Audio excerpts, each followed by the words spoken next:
5, 4, 3, 2, 1.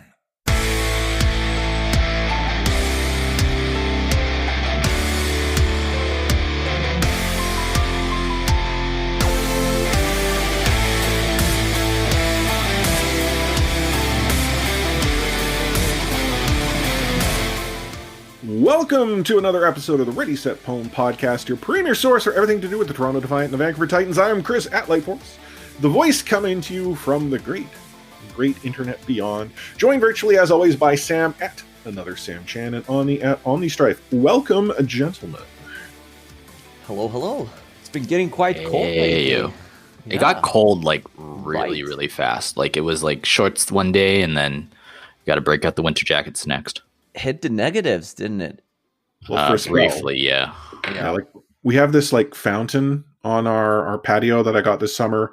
It's like solar powered, but there was ice. There was a layer of ice on it, so I guess that indicates it's cold. I'm still in shorts. Like I don't know what the two of you are talking about. Shorts one day, shorts gone the next.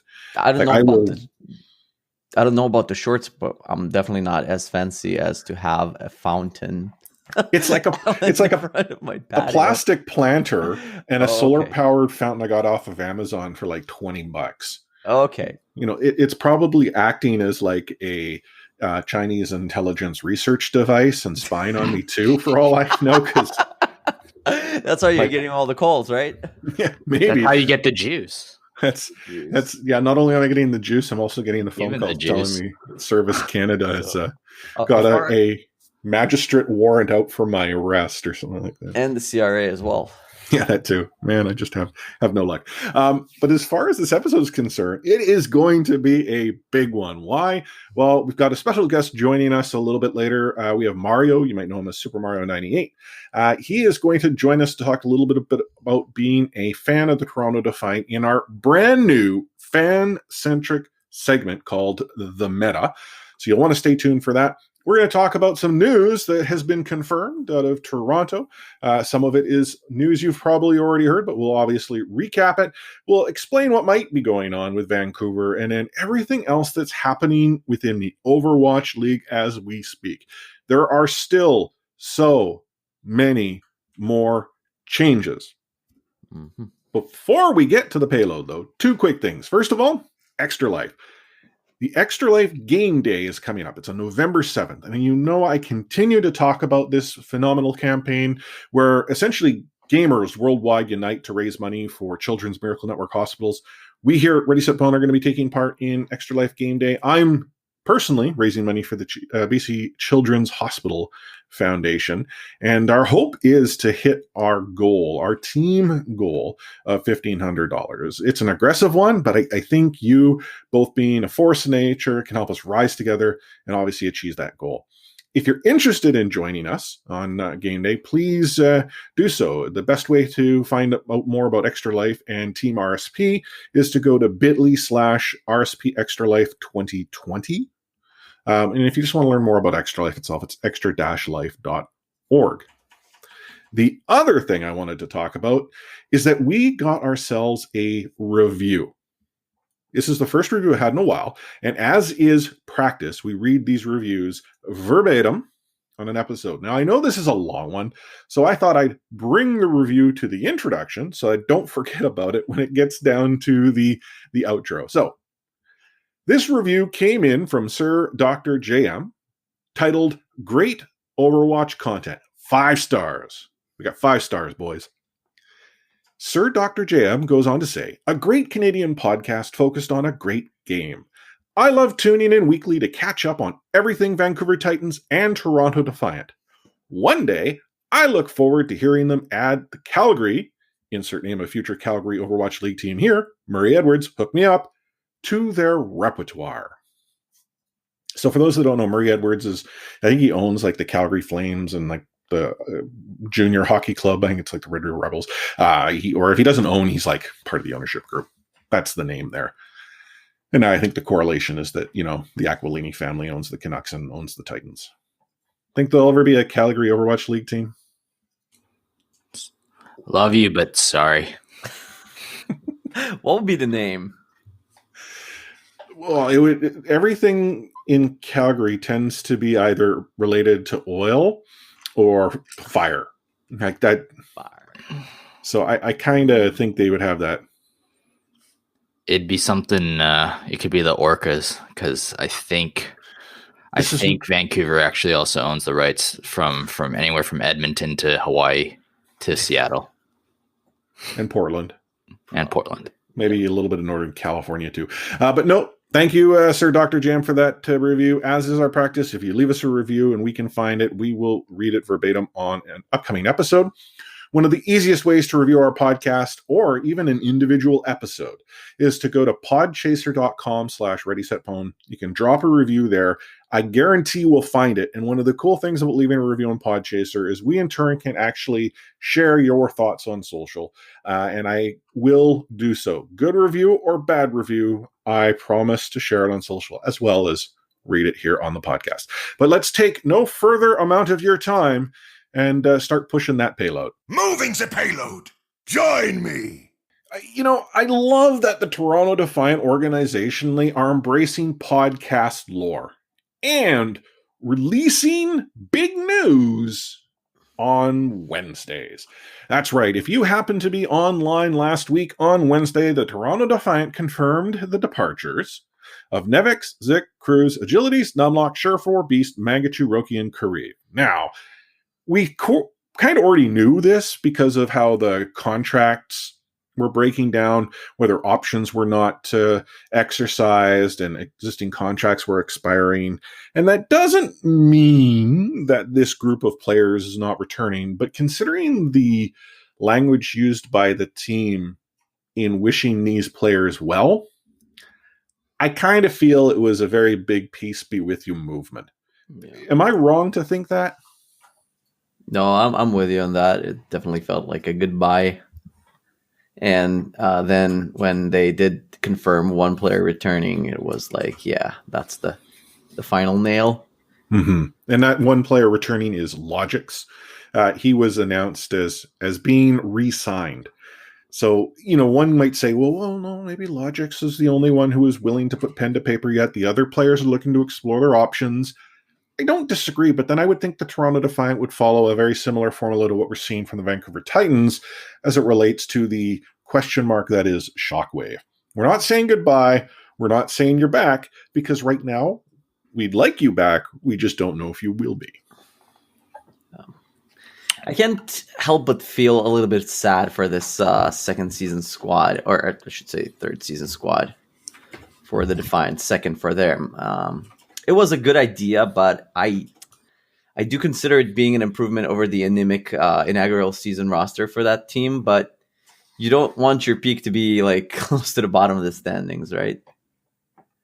What do you guys think about the squad being released? I know from the fan base, they'd grown quite attached to especially a couple members. I think the Canadian boys, yeah, obviously, Roki. also Roki. But I mean, at the end of the day, it wasn't a winning squad. So right. I don't know. I find on one end, you can say it's logical to remain Logix. Right. You see what it did there. Another end, like, would it have made a difference? Like, I don't know. I would not expect the Toronto Defiant to run back the same roster. It's really no different than any team that didn't perform to expectations. To make as many changes as they have made, I am kind of surprised. But then there could be more to it. So, for instance, I'll use the combination of Agilities and Kareev.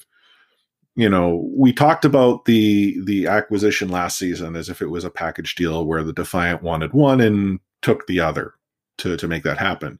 Is it possible that they are a package deal if one no longer wants to be on the team, or in turn has the team determined we'd like one and not the other? But again, sort of this package deal exists, and I'm talking about the two players. I think from a content perspective, I felt that the two worked well within the Defiant system. They were good within the community. They were good within social. Kareev was a standout player. Agility is obviously fit within a particular role when he fit within that role, though, as we saw as the season progressed, that role kind of disappeared. But I think, in the grand scheme of things, they're hitting the reset button across the board. I mean, they also brought in a new head coach that got announced this past week in KDG, who is coming from a very successful team south of the border called the Philadelphia Fusion. You might have heard of them. So I'm of the thought that new head coach, new systems, probably some new structure. And maybe in those preliminary conversations, it was determined that a player like Logix fit within that system with an eye to the other players that might be available. We're going to hear from Mario a little bit later where he talks about sort of his perfect roster, and he does point out a few players from the Fusion that he feels would fit within the Toronto Defiant. So there could be some of that at play.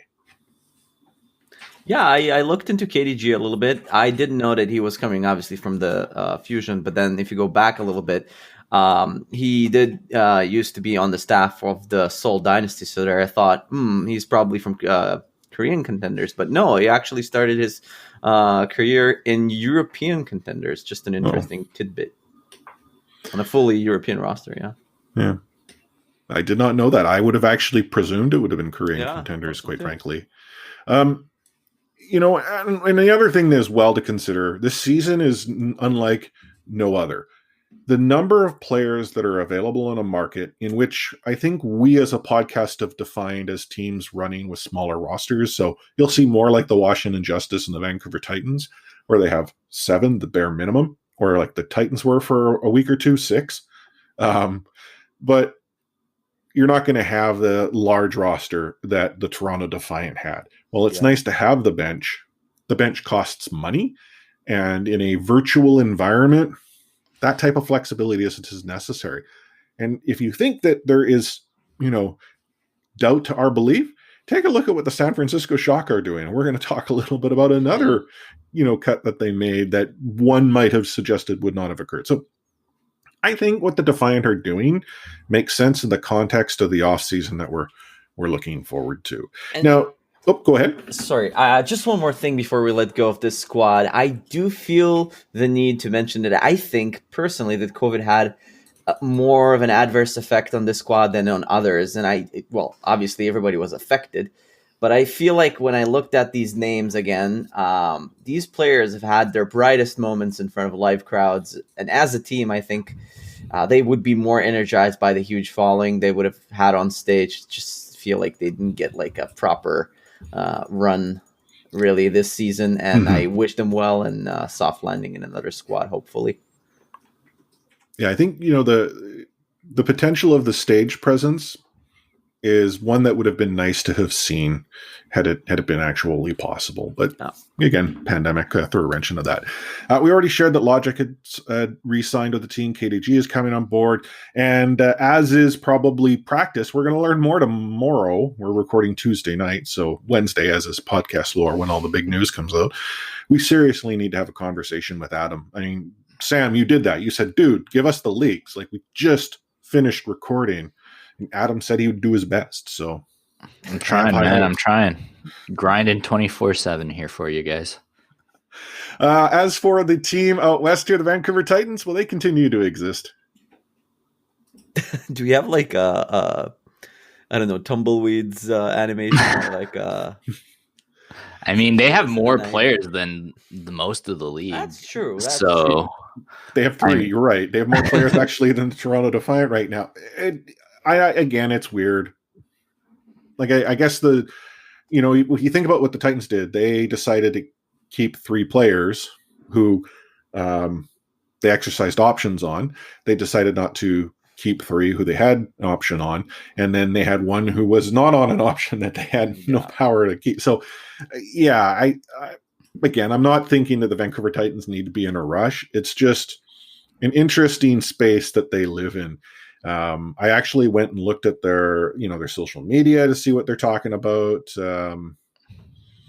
There's not a whole lot happening in the world of the Vancouver Titans. Let's be honest. I mean, about the most activity you'll get is the conversations that take place in Titan Discord, where a number of people who I don't think actually support the Vancouver Titans come to argue about the Overwatch League. I don't know quite what goes on in Titans Court. It's a unique animal. But we're going to take ourselves a short break, a very quick break before we dive into the meta, our new fan focus segment. We've got Super Mario 98, Mario, joining us momentarily. If you, as a Vancouver Titans fan or Toronto Defiant fan, want to be showcased and tell us about your support of the team and why you cheer them on, reach out to us. This fan focus segment is something that's going to be in upcoming episodes over the course of the off season, and I know there are many of you listeners out there that should have their story told. So please reach out to us.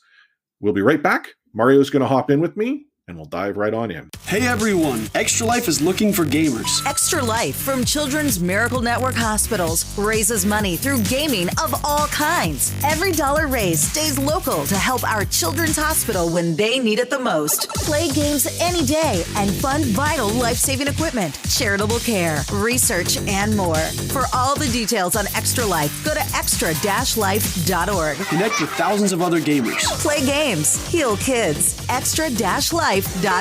It is a reminder of my duty. So here we are with our first ever segment that's focused on fans. It's brand new, the meta.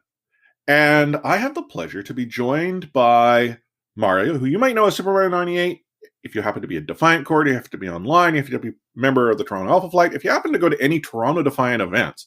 In fact, I argue that you could probably watch almost any Defiant video. That's the problem with two teams. Any Defiant video, you'll see Mario's face there because he's a super fan, and he is joining us as our test subject in this first ever meta segment. Thank you, Mario, for joining me. Thank you for having me. It's been an honor and a pleasure to be here as your guinea pig. I know. We were chatting before I hit the record button that this is sort of a new segment that we're rolling out over the course of the off season, and really to look to connect with different fans and supporters of the two franchises. We've been talking a little bit about it on previous episodes, but this is the first segment that we're going to introduce, and the hope is that one, it provides an opportunity for fans such as yourself to be elevated within the scene, but also, I'll be quite frank, as a podcaster, it allows me to better understand, the reasons why, we, whether you or me or anyone else for that matter, chooses to support the team that they do. And I figured, you know what, why don't we get you on? And, you've always been good to us when we've been around. So, I figured it would be nice to have a friendlier face. Not everyone is friendly, especially if Sam's around the well-known Toronto Defiant hater that he is. Or at least the persona that he tries to play out. But, welcome aboard. I wanted to sort of kick things off and get to know how you came to support the Toronto Defiant. Like, was this sort of a guarantee that the moment the franchise was announced, I'm a fan, or, was it something that evolved? Oh, it evolved. First of all, when Toronto Defiant was been announced, I was like, oh, cool. We have a Toronto team. It actually made me happy because Overwatch has been my game since 2016. I played a little bit of closed beta, but I went all out on when it came out on when's the release again? It's been May? Yeah. May 24th. May 24th. Yeah. So during the release, I was playing Overwatch, blah, blah, blah, and the competitive scene came in. Not gonna lie, I've never knew what inaugurals is. So I've never been on that season where LA Gladiators, Valiant, Shock, New York. I wasn't there because I was so focused on school, work. I was young back then, okay? So, and later on, when Toronto Defiant announced, again, I said, okay, cool. They came out. Then the news bursted out when the reverse sweep happened against... isn't it Houston? I'm trying to remember from the back of my head, but yeah, there was a reverse sweep that made Toronto Defiant debut a huge debut as a new team. That caught my attention, and that's how I looked up the players. When, again, I looked up Roki, which is a fan favorite. I was a Roki fan since I see his face, I see him play. I always cheer for him, especially some games in the 2020 season. When Roki comes in, especially during that one match where Cruz got his power knocked out against one of the matches earlier this past season where he subbed in mid-match. Mm-hmm. Yeah. Yeah, and when Roki came in, everyone freaked out. I freaked out.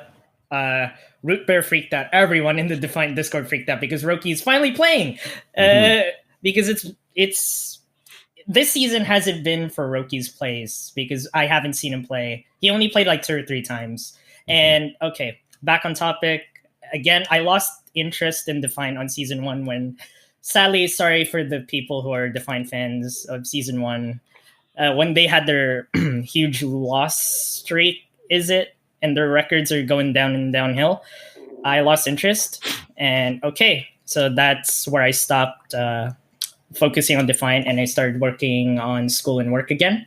And okay, this is the part where the evolution kicked in on Defiant, on my love for them, is that when I was at Fan Expo last year, 2019, I saw a bunch of people who were wearing Defiant jerseys. Okay, one of them I complimented.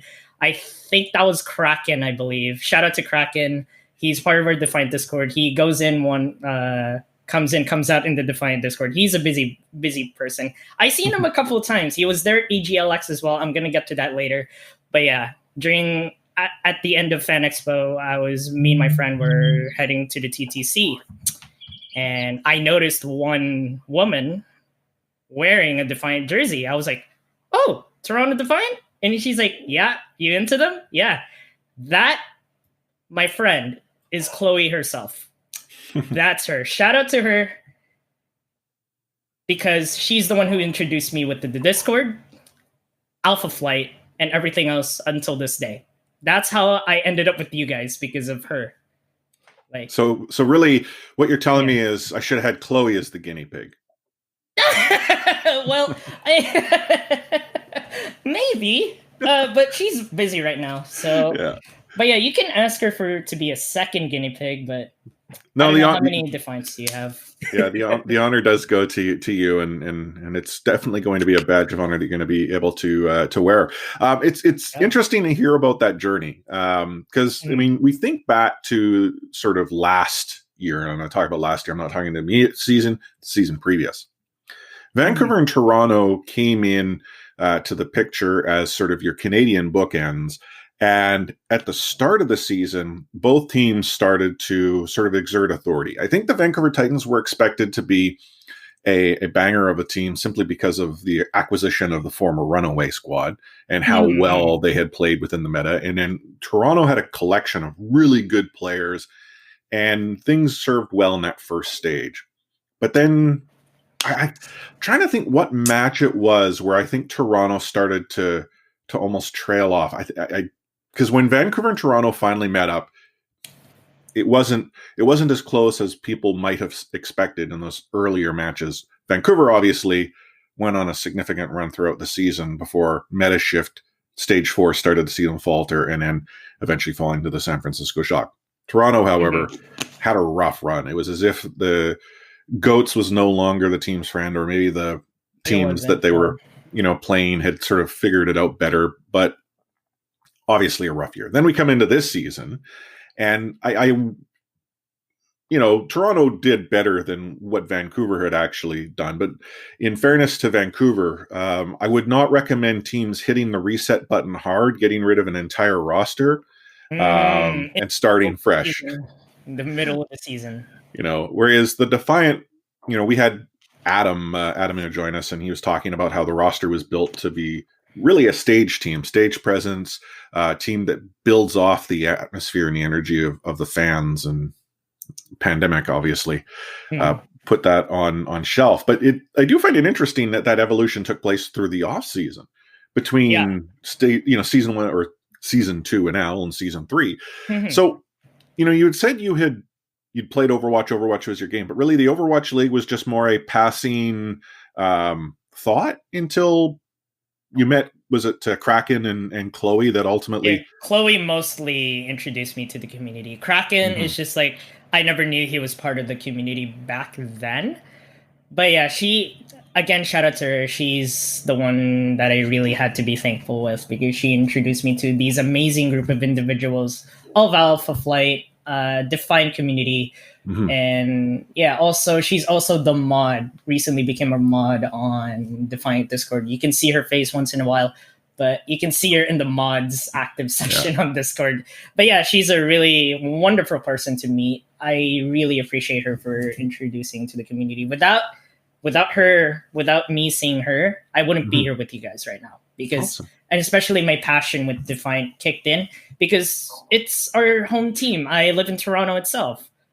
And like in my family, this is my Toronto Raptors. Well, when my other parents are like, "Oh, we watch basketball." Yeah, I don't. That. Yeah, basketball unfortunately is dead to me. But then, having previously supported the Vancouver Grizzlies, the memory is still bitter. I hold grudges for a long, long time. Talking a little bit about the Toronto Defiant community, though, because that, being in Vancouver, there isn't a Vancouver Titans community to really the same extent as there is a Toronto Defiant community. Like in Toronto, you've got a very active Discord. Like it's to the point where I can't keep up in the conversation. I go away for 20 minutes and there's 613 new messages in general. And it's like, well, I'm not able to. I mean, I guess I could go back and read all 613, but it's, oh my God. By the time I do, there's another 480. Vancouver Titans Discord. There are very few days where I can't go back and just read the 40 messages that came in. You have the Toronto Alpha Flight, and while there was a semblance of a supporters group out here in Vancouver called the Rain City Runners, they had struggles of their own, and unfortunately had to go into stasis. I'm not actually sure as to the status of that group, but what is it that made the community so vibrant in Toronto? Because again, you got a very strong Discord community, strong community on social, strong supporters group in the Alpha Flight. And, that's despite, as we sort of talked about, the Defiant haven't been the most successful team. And usually success is what breeds support. So what was the secret sauce there, do you think? Secret sauce. Okay. Secret sauce is, please don't kick me out of the Discord. Well, to me, the secret is real life connections, because that's how I built up. Most of us in the Discord, believe it or not, have met in real life. Like Alpha Flight and Defiant themselves, they always do watch parties before COVID, especially Alpha Flight themselves. Every time there's a match day for Defiant, boom, there's a watch party. And from there, I went almost every single event before COVID. It was an amazing experience because you get to meet all these people who are in the Discord, and they're the most wholesome people that I ever met. They're like my second family, actually. And ever since we made those connections, we immediately know our vibes, and we skyrocketed our vibes by memeing on the general chat, which is not to do. Sorry about that, mods, when we meme in the general chat, because we're having so much fun. It's just that sometimes we go overboard, but that's how we know we have so much fun in the community. And that's how it is with each one of us. We have been seeing each other a lot before COVID, and I can't wait after COVID ends. I really want to see these guys again, especially some of these people, including Frog, Star, Vith, Root Bear. Again, shout outs to them. They made the community more vibrant because they handled the tournaments this year. Or I think you've heard of it, the GOATS tournament, the throwback tournament. That's what it's called. Yeah, that's what everyone was looking forward to during off season, because especially Overwatch League is done for this year.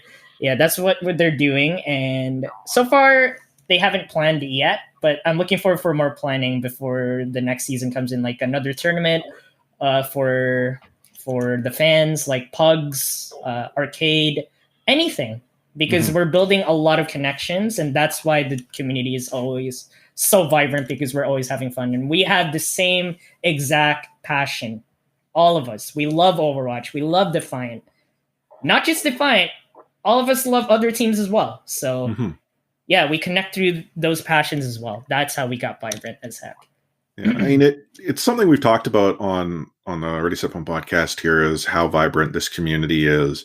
And, we have, for those that have followed us a long time, used the Toronto Defiant and their community as an example as what potential could exist out west here in Vancouver. We've been around the Vancouver Titans since their inception, and one of the struggles has been you can tell the organization wants there to be a community, and I think there's some jealousy when they look east and they see like the Defiant having as much success as they have. Yet for some reason they have yet to figure out that secret sauce. I'd argue that the secret sauce is the people, just as you had pointed out. Like, you went and gave me a list of people who, for really no other purpose than the benefit of the community, go forth and make things happen. And that it's not to suggest that it doesn't exist out here in the West. I mean, the live events, like, this is how I met many people. So some names that are familiar to Titans fans: Katrina, Scronide, Polar Bear, Four Sheep. These are people who Superstore. I mean, these are people who I met at Titans events, and we have in turn stuck together. Axel, who he actually, I believe, is friends of many out your way. He and I met up for fish and chips this past summer. That would not have occurred had the Vancouver Titans not existed. And he and I have already been talking about how in post-COVID days we're going to try to get to a homestand outside of Vancouver, potentially go to a grand final. He's been to them, but I have not. And I think when we think about this in a frame of the community, to the point you raised, Mario, is the people that make it happen. But I'm jealous. I'm here out west, and I kind of wish I could be part of it. Like, I, see all these great things happening in Toronto. Yes, pandemic slows things down. And here's, Chris out in Vancouver just hanging out.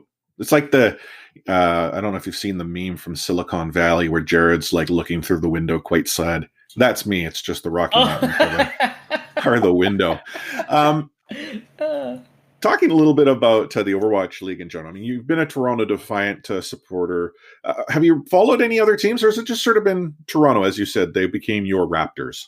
Well, yeah, Toronto is my main team, but I've been looking over other teams, especially the end of the season, especially Shanghai, Seoul, the Asia teams, New York Excelsior, and those, and Vancouver Titans especially, because especially like what you pointed out, and everyone saw this mid-season, they changed. That what caught my interest, because I was like, oh, they're changing mid-season?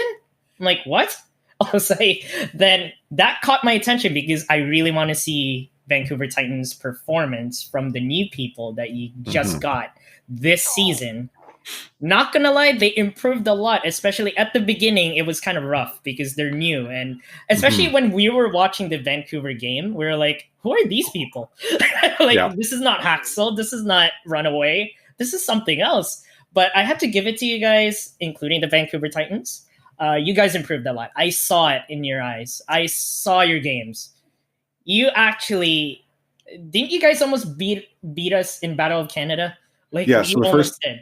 The first Battle of Canada, the Titans, I think, surprised many, including the Defiant, because that was in essentially the Mayman play-in by taking it to map 5. And, as we sort of talked about on the podcast, some questionable hero picks ultimately cost the Titans more against the Defiant. Plus, you had the secret weapon that goes by the name Kariv, who decided that he did not want to be that team that lost to the Titans.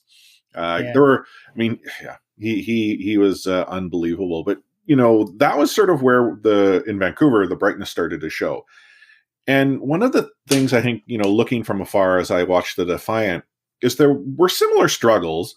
For one reason or another, but then when things came together, like Defiant looked like a solid team, and we maybe meta dependent. Look at the Summer Showdown, the Defiant were popping off, and it for one reason or another, just couldn't figure out how to bottle that lightning in a manner to make it replicable as this sort of season progressed.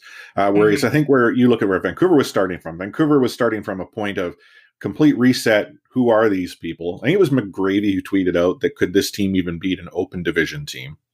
And then subsequently, the end of the season is like, no, these guys impressed us. Whereas Toronto, I think it was you didn't know where the bar should be set. There was so much inconsistency. We have no idea. Speaking of resets and bars, though, the big surprise for me was seeing the reset button hit with the Defiant. I mean, for those who may not realize this for one reason or another, as far as I can recall, the Defiant kept only one player from that roster in Logix, and that's not to suggest others won't come back. I mean, just because a team doesn't renew an option doesn't mean there isn't the ability to renegotiate and bring them back, or a player who is not yet a free agent could be re-signed. Would you be, apt to say that this was unexpected to see such a huge reset occur? Yeah, this is very unexpected. Okay, so let me explain. Most of us fans, some of these members are a no-brainer. They're going to leave Defiant, but half of them, most of them, including Roki, oh my goodness, that broke our hearts. All of these players are gone. Okay, Surefour, I have to mention him. Surefour, his time was up. I have to be really honest. Sorry, Surefour fans, but I think you saw this coming too.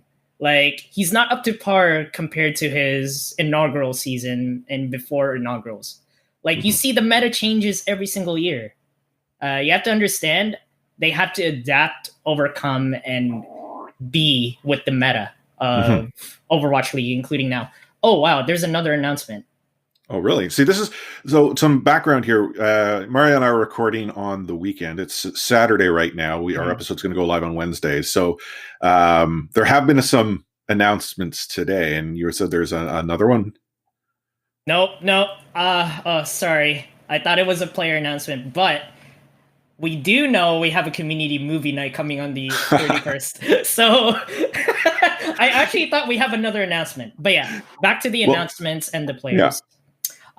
Surefour, we saw that coming because, again, he's not up to par like before anymore. He's been not as good as himself back then. Now his time is up. But he didn't retire. He just, he got let go. He's still basically in the league. And for Nevix, okay, I kind of saw it coming. Beast, okay, no way. I actually never expected Beast to go. Like me and my one friend, Noir, shout out to him. I actually low-key called that Beast is gonna go.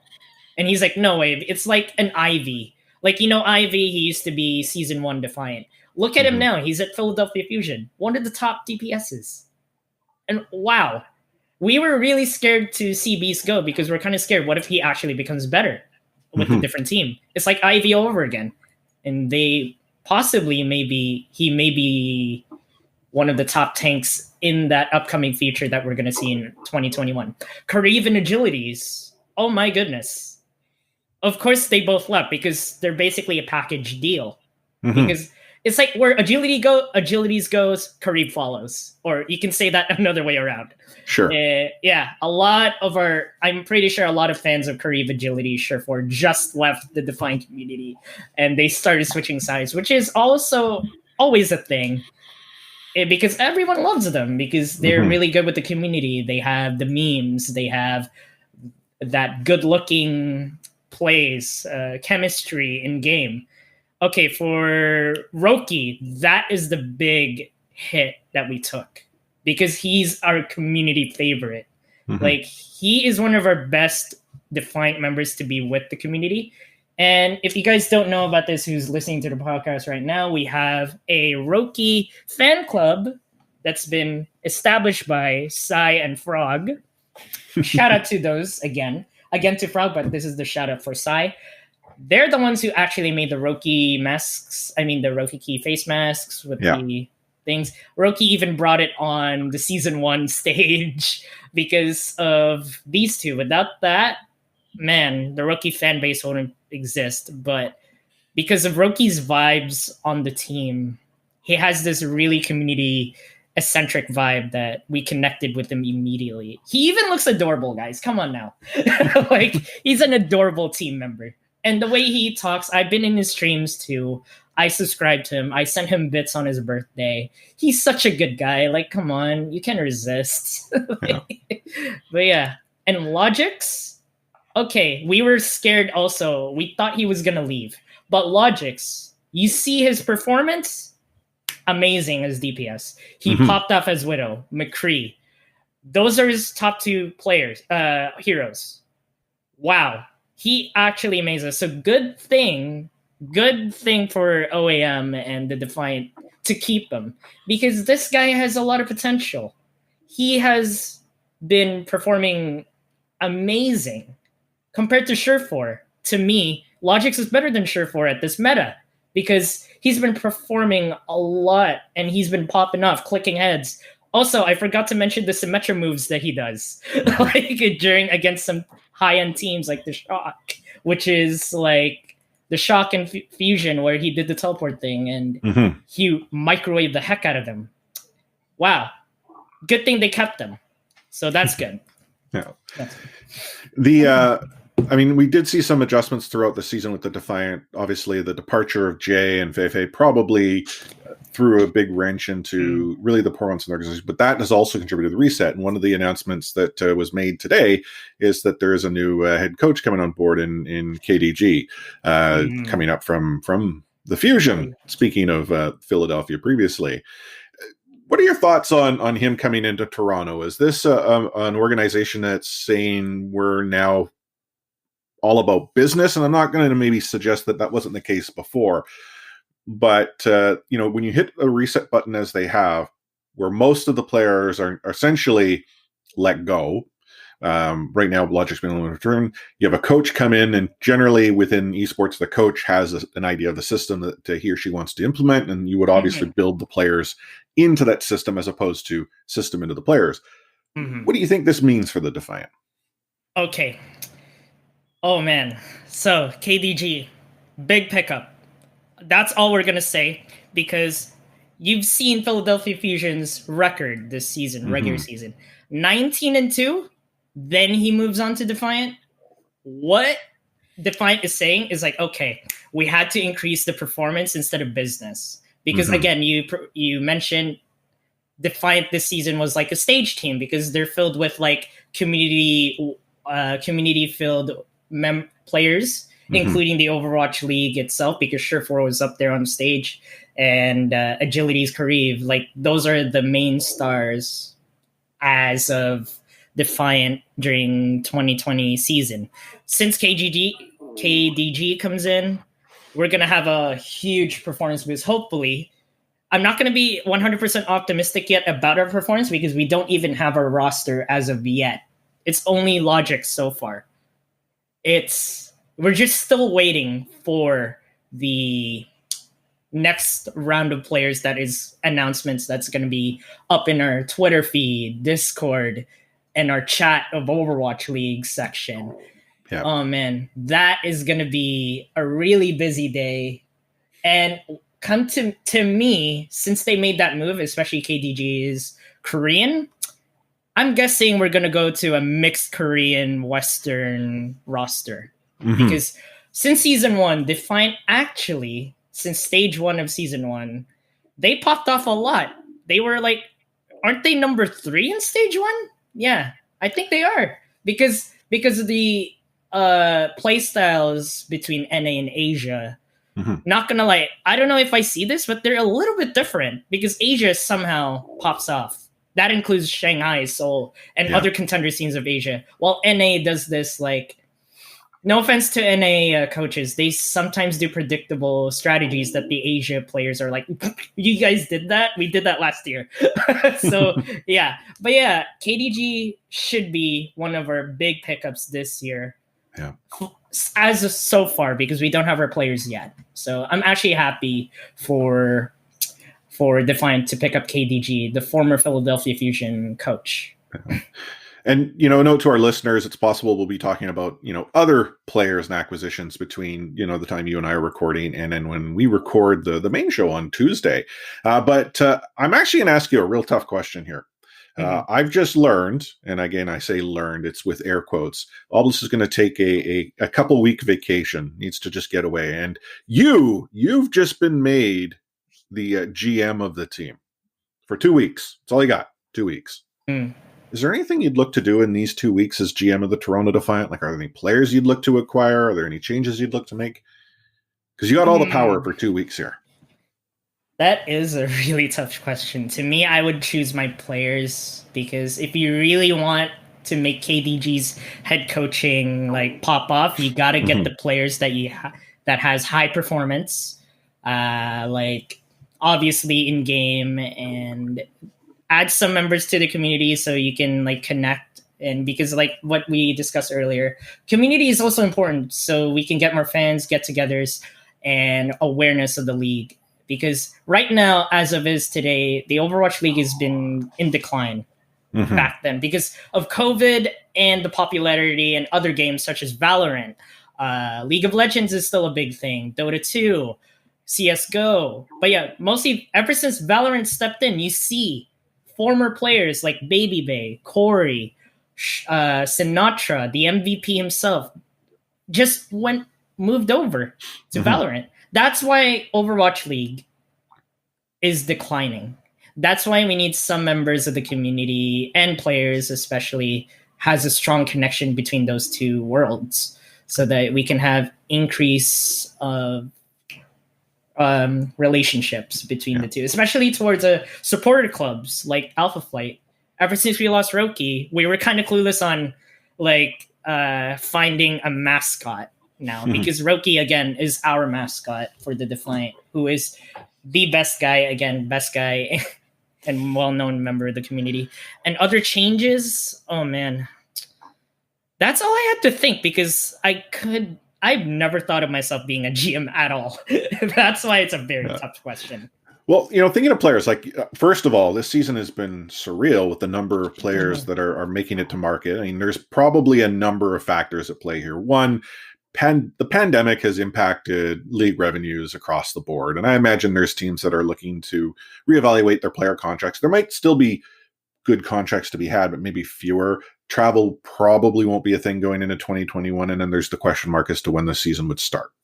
So with all the players that are on the market, are there any names out there that you would want to see in that Toronto Defiant red and black jersey? Oh boy, that's another tough question. Okay, here's the thing. Again, I mentioned I only follow Defiant. And I mentioned also other teams like NYXL, Seoul, and Shanghai because of their performance end season. Like, I have to admit, I'm kind of like a bandwagoner, but I can see their performance as number 1 and number 2, like Shanghai and Seoul.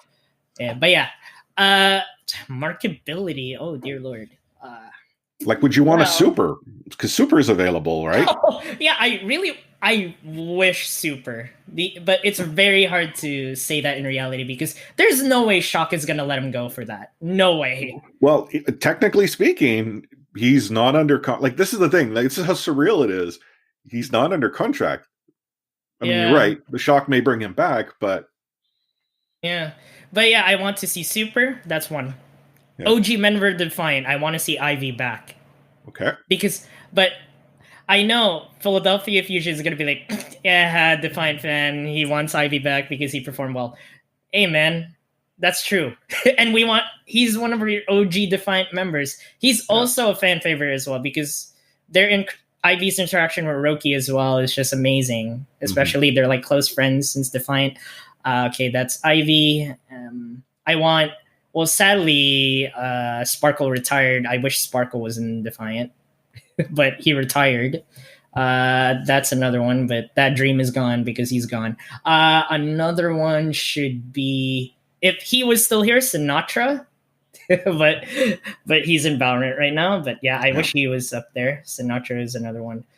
Rascal, I wish he was part of us because Rascal is another funny duo with Super. Because if you guys haven't seen it, they have a lot of compilations between each other roasting each other, play of the game, and I actually want to see EQO and Pokpo in our team because I remember someone mentioned CA Overwatch. Shout out to them when I replied to their post about KDG saying, "Hey, that's a huge pickup now to wait for a roster." And I think they mentioned saying, I wish we can see Ikeo and Paco. And those are actually two good picks if we somehow manage to pick them up. Because Paco and Ikeo did an amazing job in the Fusion, especially they have a record of 19-2. Yeah. So, yeah, there's a lot of players, but those are my top faves right now. Sure. Well, again, you're a GM for 2 weeks, so you have all the power to make this happen. I mean, you could give, like, there's nothing that says you can't call Sinatra and say, hey, come play for the Defiant. You're going to have so much fun. It's going to be a blast. You'll love the game again. Worst he says is no, but at least you could phone call. Well, see, your performance over these 2 weeks for Toronto was so phenomenal, the league took notice. And as you know, the Overwatch League currently doesn't have a commissioner. So guess what? They've offered you the job. But again, you got 2 weeks. Any changes that you would make within the Overwatch League? All right. For commission, you say? Commissioner, you have been given the big job. All right. So what I was about to answer. What I would like is more teams. Not going to lie. Okay. Because we need more representation. Like, again, US is a really big country. I know we're in Canada right now, but there's a lot of states. And I'm pretty sure those states will have a lot of Overwatch players, including the leagues, probably in the contenders as well. They would like it if we add a little bit more teams on the US, especially on Asia. Because, again, there's contenders, NA, EU, Australia, Asia. So why not add more teams to represent so they can come in the league, knock on the door and say, hey, I'm here. I want to prove myself. So why not add more teams like Minnesota, like other states, Minnesota, Chicago, other states. And in Asia as well, we need to see... I really wanted to see I can speak English, Japanese Overwatch League team. I actually want to see that. Because, again, mentioning Japan, Tayo.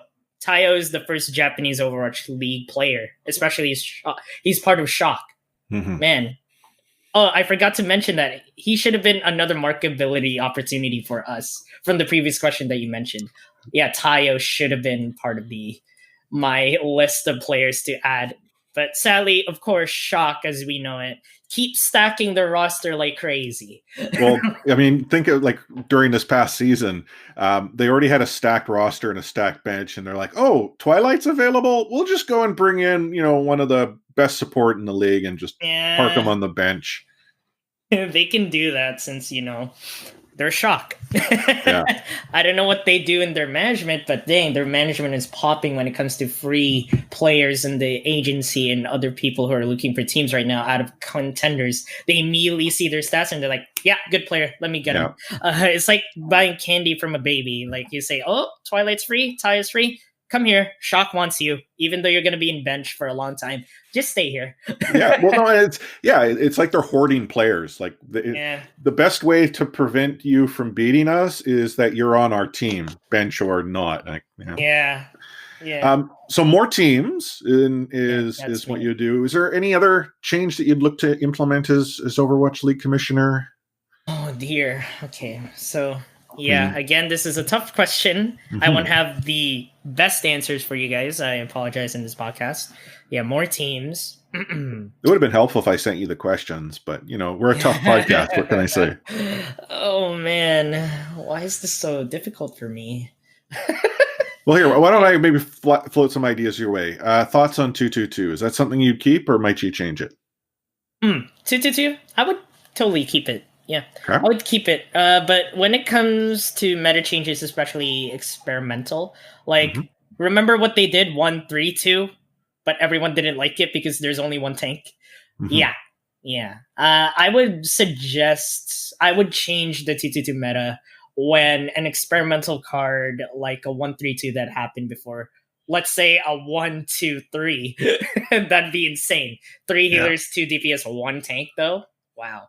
But if that ever happens, like a meta change away from 222, I would go with the change.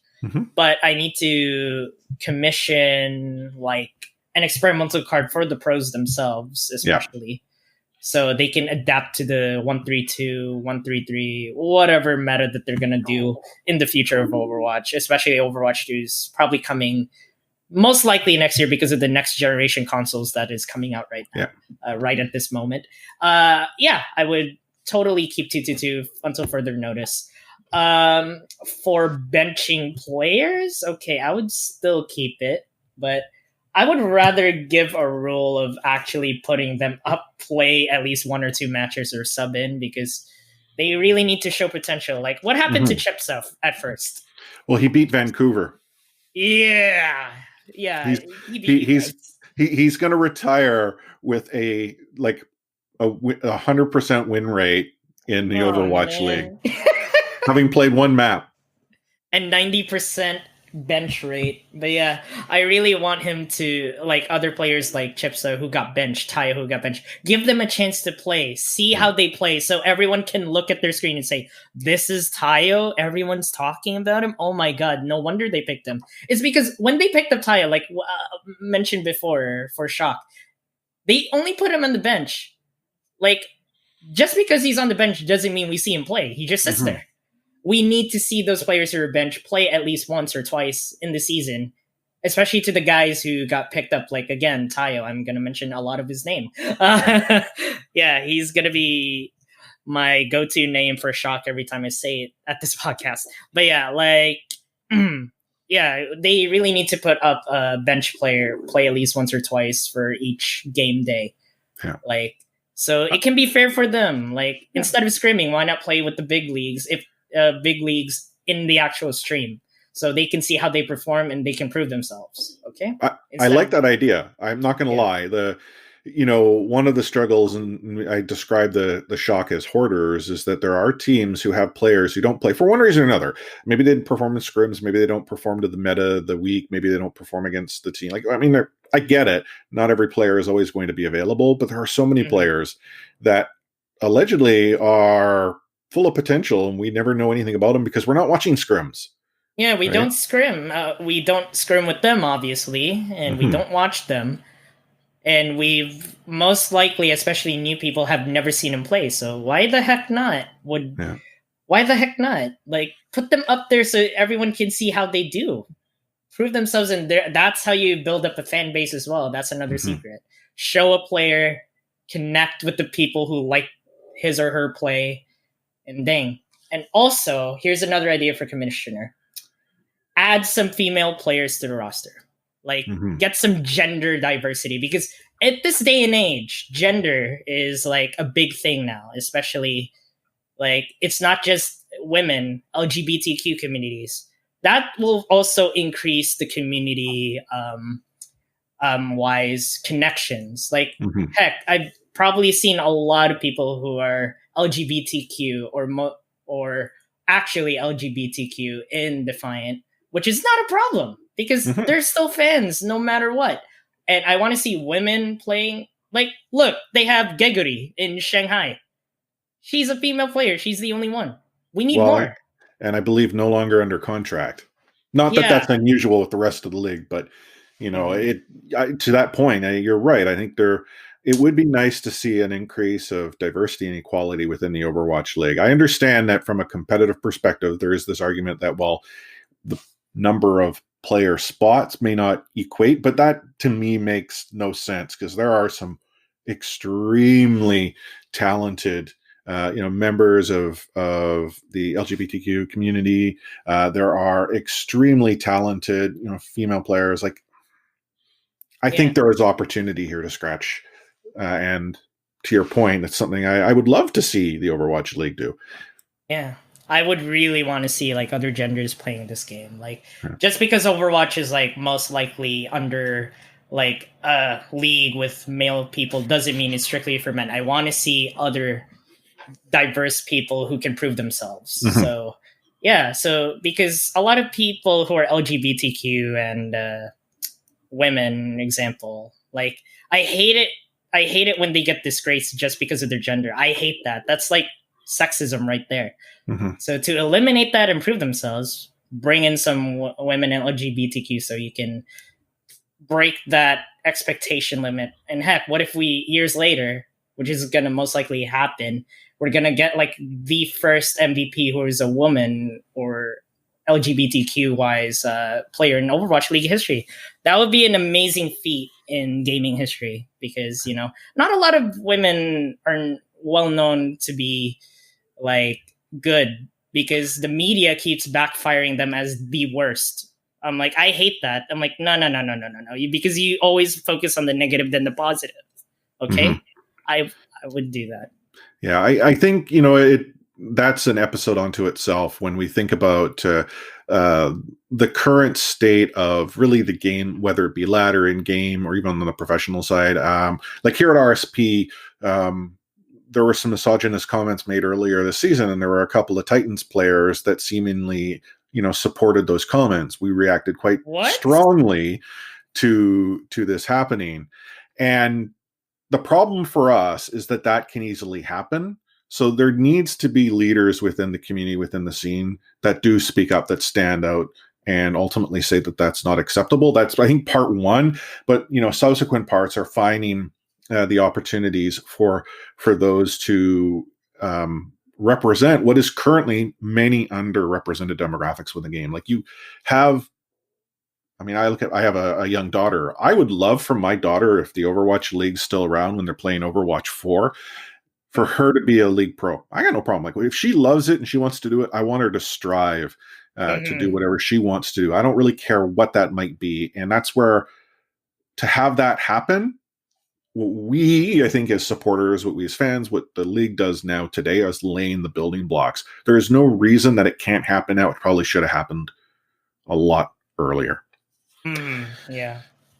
So as we, you know, look to wrap up the meta here, we ask all of our guests the next few questions. Doesn't matter what segment you're part of. If you weren't playing Overwatch, what game would you be playing? Well, like online wise or anything you said? Any video game, any video game. Well, Sony fans, God of War. Because I'm into God of War. I love that game. Truly a game of the year experience. Yeah, I know some of you guys are probably Xbox fans. You're going to be like, oh, of course he's going to say that. Guys, listen, because it is very good. Like, I'm into single player games. That's God of War 2018. Best single player game I played in my entire life. Next to Assassin's Creed. I'm most likely a single player game person because playing games single player has this own vibe. Campaign is also nice, and you don't have to deal with the stress with teams and other people yelling at your communication just because you're really bad at this hero, like Reinhardt, for example. I main Reinhardt, by the way. Woohoo, Reinhardt mains. But I would rather play single player games on my end because, again, they soothe you. They stress relief. No focus at all at the online world. So the follow-up question to this, we might already have the answer. What is your favorite game of all time? Is it God of War? Or is there another? Now we're talking about like from the moment you picked up a controller, a keyboard, or mouse. Favorite game of all time. Oh my goodness. All time for me. Well, for number one, no brainer, God of War. Number two, Ghost of Tsushima. I've been playing it with my friends a lot lately. Shout out to my friends who've been with me for a while. Sorry for the people who never played with me in Ghost because we already built our team before the update came out. Number three is the Assassin's Creed series, but specifically my third favorite number three spot is Assassin's Creed Brotherhood. Number four is Overwatch because ever since the changes came in and how repetitive Overwatch got, it got lower in my list because we're still waiting for Overwatch 2. We're all waiting for it.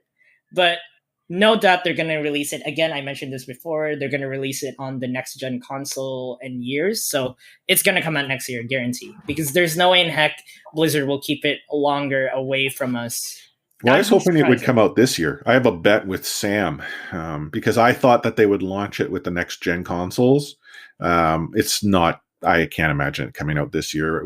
There's no way Blizzard could keep something like that under wraps. So I'm going to lose the bet with Sam, but I agree. I think we're going to see it next year. There's no way they could hold it out any longer, especially at the state of the game. Yeah, no way in heck that Overwatch is coming out, especially later this year, because The consoles come out to players' hands and customers is going to be November 12th for NA, and for everyone rest of the world is 18th or 19th. Yeah, for PS5. For Xbox, I'm not sure because I'm a PS5. Like I'm a Sony because Sony has made a lot of impact in my life, especially like God of War, Last of Us. Every exclusive. That's how I got attached with them. Their exclusives are top notch for the past couple of years. But now, since Xbox has Bethesda, to me, Xbox still needs to keep up with Sony because they still have the best exclusives and companies with them by far. And mentioning PS5 and Xbox Series X, Blizzard clearly doesn't have the tech to look over yet to adapt with the graphics and the sound and the play style, the buttery smoothness of console for Overwatch 2 yet. That's why they kept it away longer, because I'm pretty sure Sony and Microsoft haven't sent them the specs yet as of today for everyone to know what to do for the developers to adapt with. So that's why they're holding it off. And plus COVID is making it impossible. Never forget mentioning COVID, because COVID made the developing for each game hard and slow. So I don't blame them for that. Well, it's a good list regardless of the fact that you've got Overwatch still on it, because there are some out there that, I mean, let's still listen to the podcast where Overwatch doesn't even hit the top 5 just with the way the game is right now. As we again look to wrap up this segment, it's surreal because we're recording this obviously a separate day. We're obviously talking to Mario here as we let off the top. You can find him on Defiant Discord, Super Mario 98. Where else might people be able to find you if they want to give you plaudits for your segment, or possibly call you out for telling people that Sony's better than Microsoft? Okay, so if you want to argue with me, go ahead. Find my Twitter handle at Super Mario 98 on Twitter. And I have my Instagram account, which is filled with in-game screenshots, my personal life. I combined them into one account. I don't have time to make a second account yet. Maybe I have a second account probably next year. But my handle for Instagram is mario.salvador98. That's my real name, not my full real name. So you're going to see my full real name on Twitter anyway. And the Discord, I'm still there. So you won't miss my name. And especially I have a special title under Defiant Discord. You will know what it is. And I'm going to be in Blizzard PSN. Those details will come in my other profiles, so I don't need to mention this. Cool. Well, thanks again for being our guinea pig, joining us for the first segment of the meta, our fan-focused segment that you're going to hear on this podcast over the course of the off-season. Thank you again. We are going to take ourselves a short break before we dive into the fray.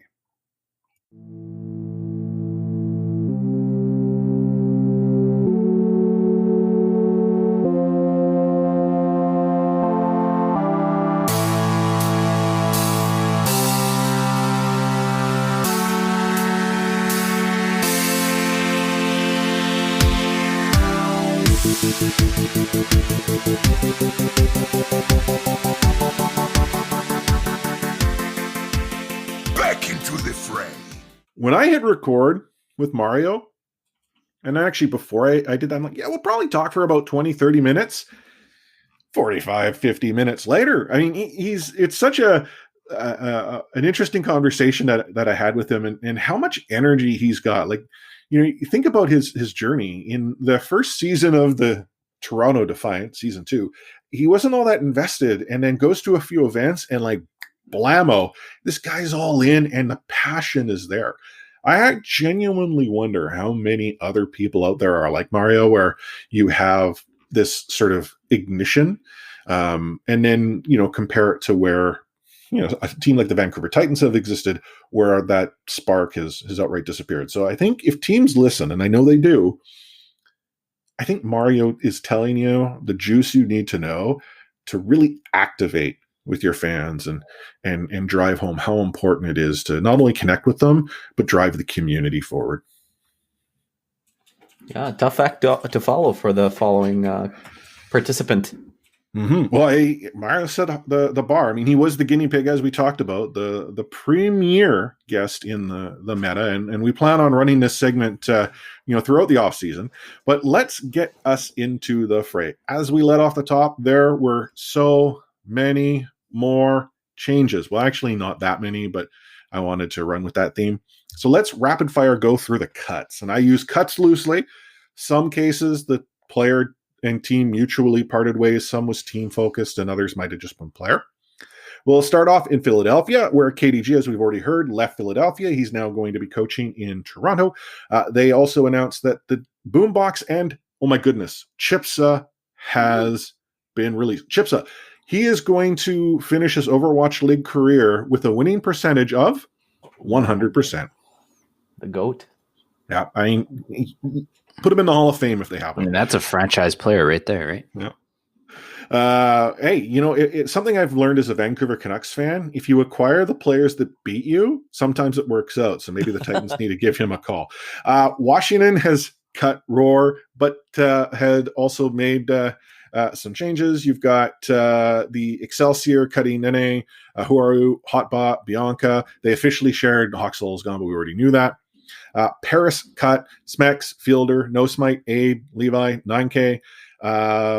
San Francisco Shock cut Rascal. The Shanghai Dragons cut Dia, Gigery, Ding, Diem, and Luffy.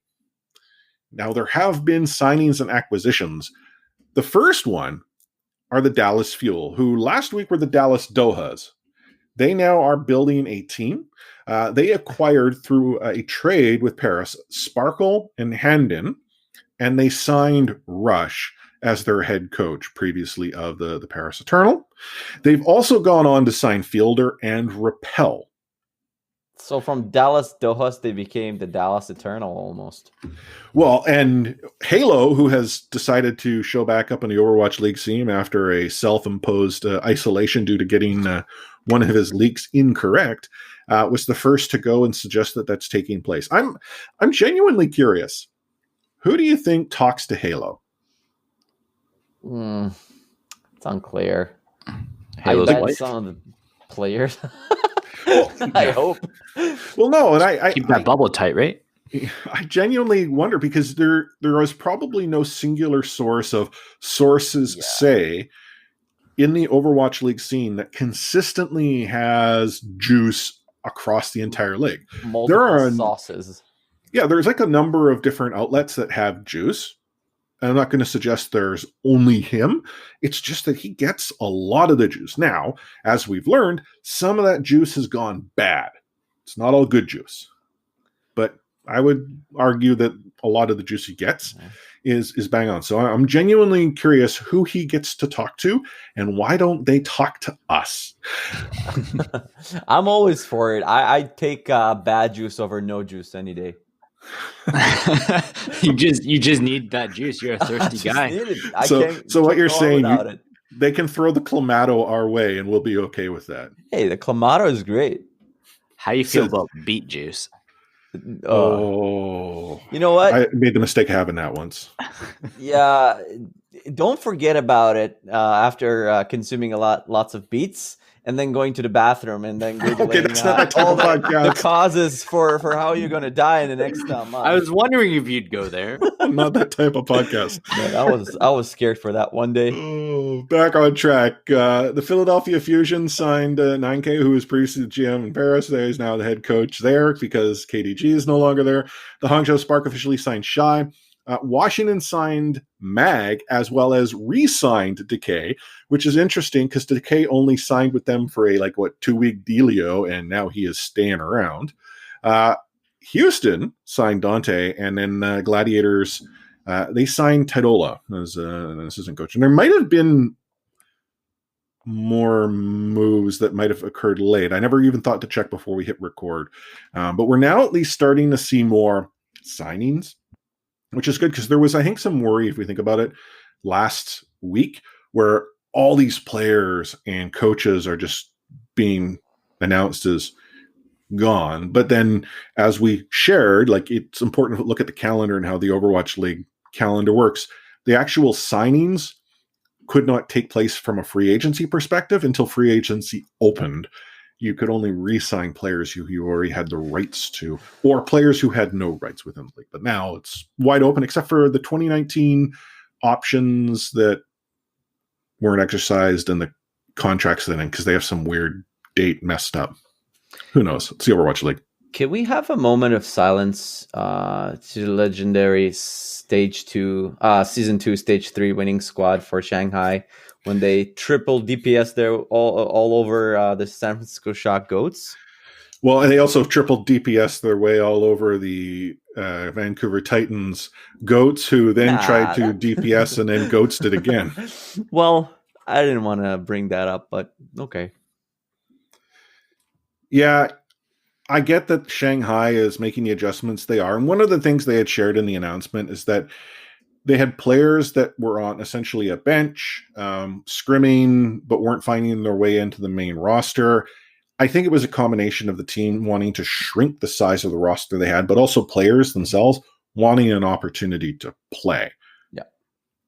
So as to who that all would work out to be, I don't know. But I mean, Shanghai was a team with a big roster. And I would, again, back to our earlier point out, teams with big rosters are going to be shrinking. It's just the way of the league. Or seeing as the Mandalorian will be back, this is the way. So, Sam, how confident are you on your Dallas take? So for those of you that don't hang out with us at RSP Cord, well, first of all, why not? Just hop on in and talk trash to each other in a very kind way. It's the kindest Discord channel you'll find out there. But secondly, my take was that Dallas are not really going to improve in the standings next year. So I think the general news around Dallas is they're feeling pretty good about themselves, right? Field fans have redeemed themselves. They've moved on from Decay, and they've moved on from, Paintbrush, and Note, and Crimzo, and other players I can't remember now, AKM or whatnot. But in my opinion, they've inherited half the Paris roster, a very good roster, but it's only half the roster. And I think my kind of feeling is that there are going to be a lot of very tight, small knit teams. A lot of these formerly bench players are going to go get some playing time, and you're going to realize, hey, DM is really good at this Overwatch game. Hey, why didn't we see him last year? And all sorts of other people that are going to get opportunities, as well as a whole bunch of contenders guys like Mag, which I think I'm not surprising anybody, because a lot of Runaway fans listen to our podcast. Mag's going to be really, really good for them. So there's going to be a mix of people. So when you inherit an internal half an internal roster that, did pretty well. But to be honest, are the Dallas field today better than the Paris Eternal in totality were last year? I don't think so. I think FD God was really, really good. I think Xe was probably, front to end their best player overall. Mm-hmm. So are they better than the Paris Eternal last year, who probably ultimately they finished 7th this year, 8th this year? I think higher than that. I don't know. I honestly don't remember. It's been a forever season. So my take is that, right now, because Dallas is the only one signing players, I mean, kudos to them. They signed some stars. I'm not knocking Sparkle, Fielder, or who am I missing? Handin, Rappel, all those guys. I'm sure they're good players, but I think a lot of teams that are trying to contend are going to have good rosters. Right now they've gotten on the early train, so they've got that early season hype. But I think when everything kind of falls into place, they're going to have an averaged above average, could surprise you roster. So compared to what it was in the previous years, it is a massive improvement, at least. They finished 4th, by the way, the Eternal. And I don't think the Dallas are going to finish 4th either. Well, we'll see. I'm going to reserve my judgment to until I see the final roster. Well, if it's later, then it's not a hot take, right? So I got to get them out now when they're about to crown the field champions for next year. Well, keep in mind, it would be an extremely hot take if you were to go and say that right now, one, not knowing the rosters of any other team, two, Well, completely unsure as to what game engine the Overwatch League will play on. And there are rumors that we might not see the league return until the spring so that it can be in line with the launch of Overwatch 2. So this would be a phenomenal hot take. I would simply, give up the podcast. It'll be, Ready, Set, Sam, and you just spout hot takes if this were to come to fruition. Time will tell. And I'm ready for the backlash as well. Bring it on. There's going to be more news on players moving, being signed, released, what have you. It's going to all happen on Wednesday, and we will come back again next week with the subsequent week's changes. But obviously, if it pertains to the Vancouver Titans and the Toronto Defiant, you'll obviously get it first from us, both in RSP Cord as well as through social. Let's talk a little bit about the game here. Last week, an experimental card shows up with some changes. Now, the changes had some adjustment to health by 25 HP to a number of players. Brigida, McCree both got a little bit of a bump. Symmetra and got one. Widow actually got a little bit of a nerf. Some interesting adjustments that occurred. One was to Baptiste with regards to his primary and secondary fire rates. He saw a change in his window. He went from an old CRT TV to a nice new 4K HD TV with his amp matrix. McCree saw reload time shrink, and May now, cryo freeze. This is something that I never realized was a problem that I was suffering from. But you ever gone into cryo freeze, essentially block, and then you're like, crap, I have no ammo. So you can't engage when you jump out. Well, now she'll restore ammo in this. And then the cooldown of her wall has been lowered, which I don't quite understand. Again, all experimental. Doesn't mean it's going to be put in the game. The experimental card showed up on October 22nd. The next day, a PTR patch showed up. Baptiste's television upgrade is part of it. So that leads me to believe we're going to see a much larger window for the amp matrix, which I think makes sense. I remember the days of having my Reinhardt shield where it was like the size of a small square and everyone would huddle in, sort of colliding with each other behind it. Once it got bigger, it was more practical. I think amp matrix makes sense. It's about the same size of a Rein shield. But the other one is on Lucio and his wall ride. So previously with Lucio, again, for those Lucio mains out there, if you wanted a wall ride, you had to have the double jump. That's no longer going to be a requirement. You can actually adjust it, but you can also wall ride and crouch. You won't actually stop it if you're not using them. So there's adjustments to how you can play them. I think for me, if I have Lucio, it just makes it easier for me. This is a Chris PTR patch. Oh, and then one additional thing that's happening in, I think it's experimental. Was it experimental? Maybe it was the PTR. The workshop is getting quality life upgrades to set minimum ping. So essentially, if you're running a competitive event of some sort, you can define the ping at which players must meet to allow them to join. If they're too high, they can't take part. So maybe the Titans knew about this, and that's why they had to let go of KSA. He's not going to be able to play anymore. Yeah, it won't meet minimum ping. Yeah. Good point. Doesn't bode well for Shockwave then. It doesn't seem to have bothered him in the slightest, though. I don't know if you saw it, but Shockwave tweeted out he got a Logitech G mouse of some sort, a nice yellow colored mouse. Another player that formerly played on the Hurricane also tweeted out an image of the mouse. They had identical tweets, so that marketing campaign is interesting. But that he's tweeting out the same thing about something that another competitive Overwatch League player who plays in the EU is sharing, has people now saying, "Oh my goodness, the future London." What does it mean? Shockwave. Illuminati confirmed. Yeah. It's everyone, in the room with all the pictures on the wall and the yarn and twine and string going in all different directions. That's totally what's happening here. And one last thing, it appears I might be losing this bet. I still hold out hope Overwatch 2 can launch before the end of the year. But what that will mean, and I just want to make it very clear, the terms were, if I lose this bet, we have to talk about basketball on an episode. It'll be an entire episode of basketball, which I'm not looking forward to. It has nothing to do with me dressing up wearing lace, as Sam was trying to change the terms on through social media. I mean, what do the people want, though? Yeah. They do not want to see me in lace. I can assure you.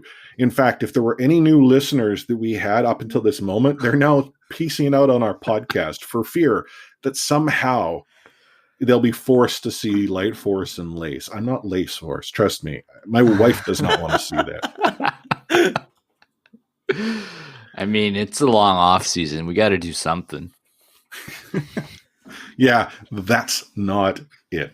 Oh, but here we are at the end of a pretty lengthy episode. We had a lot of news coming out of Toronto. We had Mario join us, talking to us about his experience as a fan of the Toronto Defiant in our first ever segment, The Meta, and then all the changes that obviously we just discussed in the fray. There will be more next week.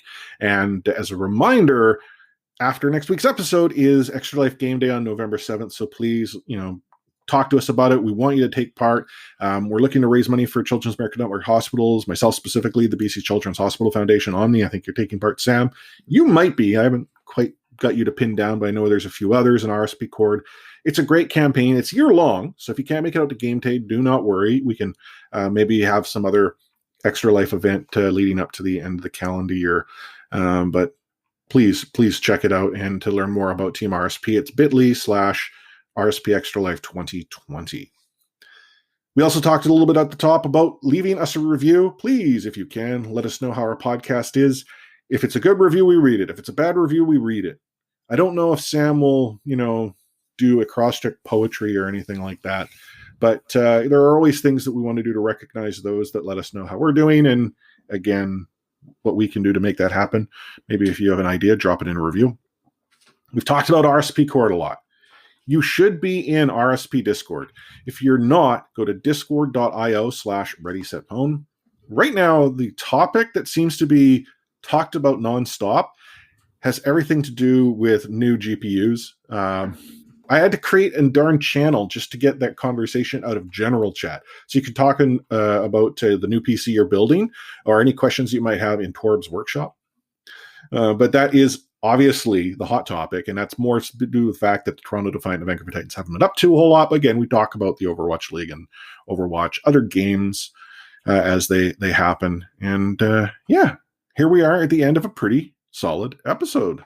So as I do each episode, gentlemen, what final words of wisdom do you have to impart?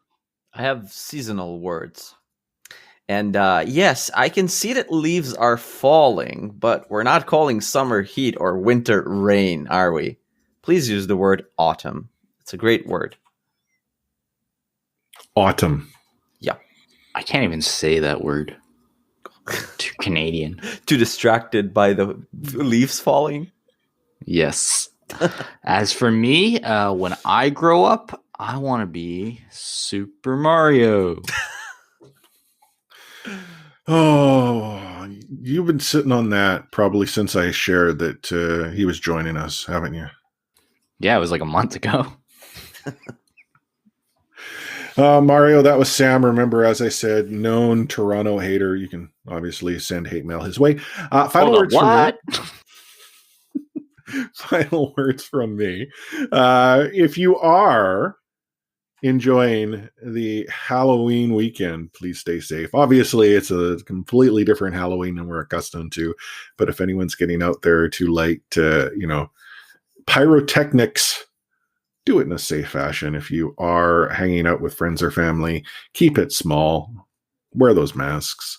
Us in BC, we're told to get no larger than our safe 6. And even then, depending on the space that we're in, is to reconsider. The last thing I would want is for anyone to fall ill or anyone that they know to fall ill. And if there's a way that, y'all can stay safe, please do so.